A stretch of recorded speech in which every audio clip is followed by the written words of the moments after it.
So with the de novo submission, we had a lot of back and forth with the agency. One of the things that we were hoping was for continuity with our reviewers and our reviewing team, and unfortunately we didn't have that. We had 3 different reviewers through the course of our submission, but we had a very close working relationship with the FDA, I'd say. We had a lot of email communication, a lot of general, simple one-on-one telephone conversations. We had 3 teleconferences and 1 in-person meeting. So it was a lot of, and each of those things, like teleconferences and in-person meetings, take a lot of preparation and post-work on both our part and the agency's part. There's agendas, there's presentations, there's minutes. So all of those took a lot of time and a lot of work. And that was from when we submitted the de novo in January, we received approval about 15 months later.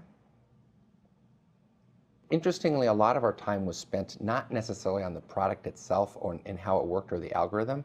It really was around, I don't think they'd ever really approved an iPad for any applications in the operating room.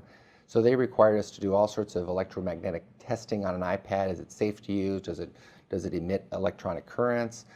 Is there any risk, cleaning it? How about cleaning and disinfection and biohazards? So a lot of the time was spent in areas that really weren't what we typically thought that the agency would be really focused on. Part of the reason was because we actually had a product already cleared, 2 clearances for an iPad device in the operating room that was using the exact same product to scan sponges. All we were adding was this sort of algorithm to it. But because of the de novo process, they were allowed to ask us a whole list of questions that were much broader than they would have for a Class 1 device.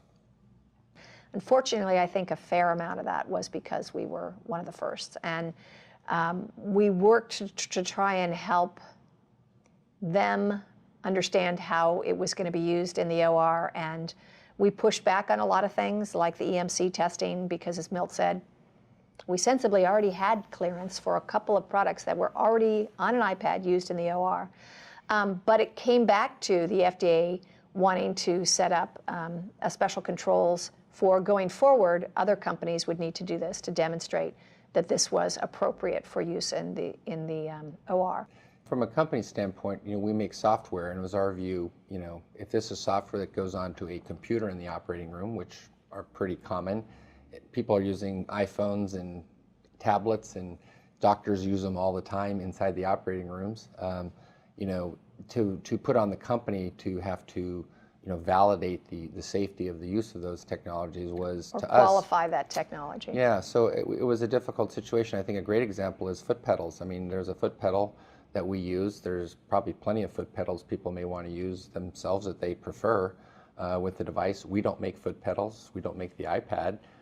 These are off-the-shelf components that are being used in an operating room, and we're just putting our software on it. So, the FDA felt very strongly that we had to test all the parts. Anything that was being used with our product needed to be tested, even though we don't manufacture them, even though the user can change out their foot pedal anytime they want and use one that they prefer that might be a different color or looks nicer or doesn't have a cable or something, So it's an interesting balance because, again, we're software manufacturers, but we're being held accountable for all the hardware that might it potentially be used on. I understand the agency's issue. It also puts a lot of constraints on the company, of course. I would say we spent at least half of the time on the review on the labeling. How to tell the user how to use the device. I think there was a level early on where the FDA got confidence in the device doing what it was doing, but then it was, okay, now what does the user do with that information? We generally fundamentally believe that physicians are good and they're well trained and they know how to use information and they don't use any particular one number to make clinical decisions. I think the FDA wanted us to be very careful in the labeling, to be that if one outlier number came up, a user would never use that number and make decisions on. And so I think it's a fundamental difference between our belief that physicians are good and they know how to use information and they take clinical judgments, they look at the patient, they don't treat numbers, they treat patients. I think the FDA's sort of general thinking is we have to put in the labeling to make sure that would never happen. So we spent a lot of time trying to work them and get them comfortable with that.